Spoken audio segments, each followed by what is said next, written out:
بسم الله الرحمن الرحيم والحمد لله رب العالمين والصلاة والسلام على أشرف المرسلين سيدنا محمد وعلى آله وصحبه أجمعين. Okay, so we have talked about the beautiful names of the Quran. We've talked about the seven core themes. We talked about Laylatul Qadr. It's now time to talk about the sciences of the Quran because we have now a good idea about what the Quran is. Of course, to talk about the Quran will take volumes and volumes. That was just a tip of the iceberg.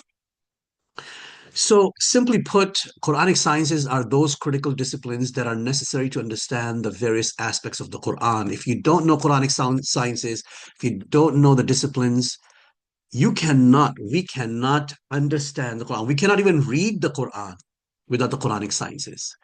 And when I say Quranic sciences, I'm not talking about science and Quran, how modern science, such as physics, chemistry, biology, how does it compare with the Quran? I'm not talking about that. I'm talking about sciences, disciplines, academic disciplines that you need to understand the Quran. Um, Without these disciplines, we cannot even interpret the Quran. Without these disciplines, we simply cannot apply the knowledge of the Quran to solve new and emerging problems facing humanity. So, Quranic sciences, like any other natural, physical, or life science, consist of essential skills. You have to develop learned skills, body of knowledge, technical vocabulary, mustalahat, definitions, ta'rifat, postulates, self-evident truths, common notions, generalizations and exceptions. You got general rules and then you have exceptions. You have universals and particulars, which is very similar to generalizations and exceptions. You have axioms, you have theories, principles, truths, rules, proofs, and theorems, evidences, immutable first principles, domains, and uncharted territories. Domains are basically what we can think of as what is in scope, what is out of scope. And uncharted territories are those areas which no one has talked about before. And so it's up to the scholars to go into those. We have students of Quranic sciences, we have teachers, we have practitioners, people who practice Quranic sciences. We've got scholars of Quranic sciences and their great, amazing, authoritative texts. And last but not least, we also have the data. Actually, we also have fake scholars, unfortunately. So I should add that, unfortunately, we also have fake scholars and charlatans. Okay, people who pretend to be scholars of the Quran, but when they speak, they make so many mistakes and they can fool the everyday Muslim, an uneducated person, but they cannot fool people who are well trained in these Islamic sciences, in these Quranic sciences, which are part of Islamic sciences, broadly speaking. And that's why we need these Quranic sciences so we can catch the fools, the fake scholars, and charlatans. For the Quranic sciences, the primary source of data is the Quran itself, which is manifested in various modes of recitals, al-qira'at. We will talk about al-qira'at in details in one of the upcoming units, inshallah. We'll also talk about the amazing Arabic language, along with its various classical dialects and disciplines, such as sarf, morphology, and nahu, grammar, rhetoric, al-balagha, and semantics, al-ma'ani, and so on and so forth. So within Arabic, of course, you've got disciplines such as al-sarf, al-nahu, al-balagha, and al-ma'ani. All of these disciplines we'll talk more about later on in the upcoming unit, where we will look at how amazing Arabic is and all the disciplines within Arabic. So that's the data, right? The data is the Quran, and the linguistic data comes from the Arabic language.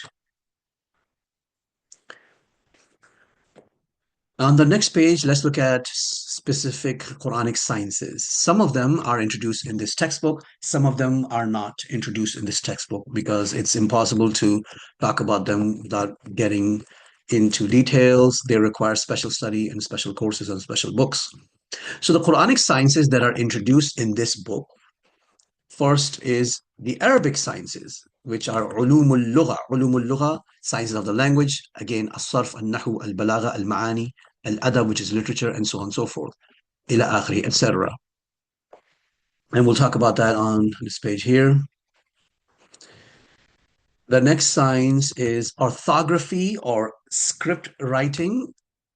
Orthography has multiple different names in Arabic. You can call it a rasmul Qur'ani, the way Quran is written. You can call it rasmul mushaf, the way it's written.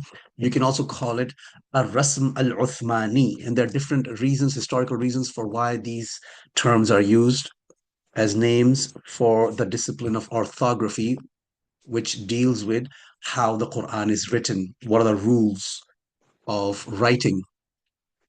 And we'll talk about these also in details. Lots of discussions are coming up. There's an entire series of chapters on orthography. Arabic sciences is called Ulum al-Lugha. You should memorize that. Orthography or script writing is called all of these. Al-Rasm al-Qur'ani, Rasm al-Mushaf, or Al-Rasm al-Uthmani, and there are other names. So remember these terms, because you'll be tested on these in the quiz. Modes of recital, variant recitations, sometimes they call them. And these are al-qira'at. That's the incredibly amazing, miraculous feature of the Quran is al-qira'at. We'll talk about the 10 major qira'at. It's all coming up on this page. And then collation, okay? Al-jam', sometimes they call it compilation, but I think collation is a better term to describe this Arabic term, al-jam' or jam'ul Quran. And there's a footnote here. Let's take a look at this footnote very quickly. The word jam, right, in this context, when they talk about al-jam'u or jam'ul Quran, is often translated by English translators as compilation. They call it compilation of the Quran. However, given the historical context and how it's used by our ulama, I think it's better to translate the word al-jam'u as collating. Okay. According to Cambridge Dictionary, collate means to collect and arrange the sheets of a report, book, etc. in the correct order. And that is exactly what happened. This is more consistent with the historical context and how it's used in relevant literature. A definition and translation of collate provided by Al-Mawrid 2001 dictionary on page 192 is يفحص ملازم كتاب يراد تجليده للتأكد من أنها مرتبة ترتيبا صحيحا. يفحص mean it analyzes, goes deep into ملازم كتاب, all the necessary attributes or things associated with a book. يراد تجليده, what's intended is تجليده, binding it. للتأكد, to ensure. من أنها مرتبة, to ensure that the book is all the malazim, all the things that are supposed to be in a book are murattaba, organized sequentially, tartiban sahihan, correct sequencing or correct arrangement. So this is the reason why I decided to not use the term compilation. I started using the term collation for al-jama', and we'll talk more about it. There's an entire chapter coming up on that as well, series of chapters. Then lastly, we'll talk about another important science called abrogation, and it's called an-nasakh. What is abrogation? Why do we need it? Why did we even have it? 99% of the verses of the Quran are not subject to abrogation. That's just a rough estimate. But it's still important to study, even though only 1% of the, less than 1% of the verses are subject to abrogation. It's still important to study it because sometimes it can cause confusion. Now, Quranic sciences that are not discussed in this book for obvious reasons are these: the order of surahs and verses, tartibul الآي والسور, how the surahs and verses, what is their order, because these sciences require dedicated books, dedicated study. And causes of revelation, which is what I call the backstory. Sometimes a verse is revealed and there's a story behind it that caused it to reveal. And that's called asbabun nuzul. And rules of Quranic recitation, phonetics and elocution, which is ilm tajweed. You have great tajweed masters throughout the Muslim world. One of the first sciences of the Quran that you learn is a tajweed, is to learn how to pronounce it, all the letters correctly with all their attributes. And I'm assuming all of you who are studying Quranic sciences have already studied tajweed or are already studying or in the process of studying. Children should be taught tajweed. And then there's another important Quranic science called Islamic legal theory or usul al-fiqh. This is a big advanced, sophisticated, one of the most difficult sciences. It's an Islamic science, it's also a Quranic science. And it takes a long time to study it. Before you study usul fiqh, I recommend you study Arabic, a lot of Arabic. I recommend you study sarf and nahu and balagha before you go into usul fiqh. Because usul fiqh is built uh, on top of strong balagha understanding, which is the rhetoric or the science of eloquence. And then you have the highest discipline of all disciplines, exegesis or Quranic commentary, which is tafsir. So as you can guess, these disciplines are beyond the scope because they all require dedicated study, dedicated books. So we will not be talking about them. And I may add brief introductions to these if time permits in the future. So this book will focus on these 5 disciplines, inshallah ta'ala. So next, after completing this lesson, review this lesson, memorize all these Arabic terms, and review this. And then take the quiz on Quranic sciences. And then there's a unit 1 review. You can also go through that. What are the 7 beautiful names of the Quran? What are their meanings? If you've done the lesson and if you've done the quizzes, then you should be okay. What are the 7 core themes? What are the 5 legal rulings? We did all of that. Laylatul Qadr, we did that in the previous lesson. What are the different interpretations?